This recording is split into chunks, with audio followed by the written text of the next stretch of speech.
Parecía un lagarto, pero era un tronco. ¡Volamos!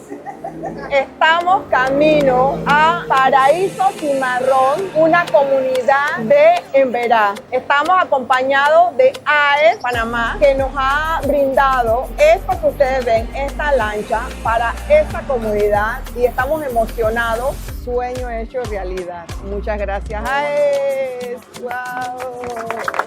Esto le va a cambiar la vida. ¿Tú viste eso? Mira.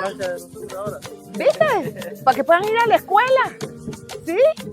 ¡Eso! Muy agradecido porque usted y su equipo nos invitó primero acá para haber colocado la luz, haber colocado el acueducto, y ahora la lancha. Esto va a cambiar vidas. Maravilla para nosotros, la verdad estamos muy contentos por ese gran apoyo. Nos va a servir de mucho. ¿Quién quiere juguete?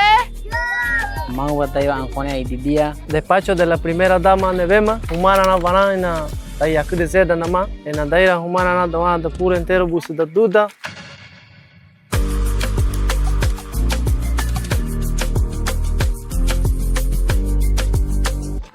Misión cumplida.